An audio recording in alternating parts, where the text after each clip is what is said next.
बाळूमामांच्या भेटीस गेलेल्या चौगुले नावाच्या व्यक्तीला बाळूमामांनी त्या दिवशी काही खाऊ नकोस असे का बरे म्हटले असेल? कापशीच्या त्या रानात बाळूमामांचा मुक्काम होता. बाळूमामांच्या जवळचे लोक बाळूमामांच्या दर्शनासाठी येत होते, दर्शन घेत होते व तेथून जात होते. त्याच वेळी चौगुले नावाचा व्यक्ती तेथे आला. तेव्हा बाळूमामांच्या मनात कसला तरी विचार आला, तू नारळी पौर्णिमेच्या दिवशी कोणाकडेच काही खाऊ नकोस. त्याच क्षणी चौगुलेच्या मनात पाल कुचकुचली, कारण त्याच्या जवळचेच मित्र त्याच्या वाईटावर टपले होते. आणि नारळी पौर्णिमेच्या अगोदर एक दिवस त्याचा जवळचा मित्र मुंबईहून गावाकडे आला होता आणि त्याने त्या कटाला सुरुवात केली होती. सणाच्या दिवशी चौगुल्यांना या जगातून कायमची घालवायचे हाच त्याचा डाव होता. त्याने आलेल्या दिवशी चौगुल्यांच्या घरी गेला व त्यांना घरी येण्याचे आमंत्रण दिले. चौगुल्यांच्या मनात काहीच नव्हते, कारण इतक्या दिवसांनी मुंबईहून आपला मित्र आला आहे म्हणून तो मित्राच्या आग्रह खातर त्याच्या घरी गेला.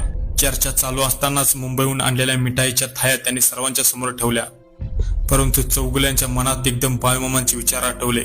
बाळूमामांचे ते वाक्य ढोल वाजल्यासारखे त्यांच्या कानात घुमू लागले होते. बाळूमामांनी सांगितले होते, तू नारळी पौर्णिमेच्या दिवशी कोणाकडेच काही खाऊ नकोस. आणि त्याच क्षणी चौगुले सावध झाला.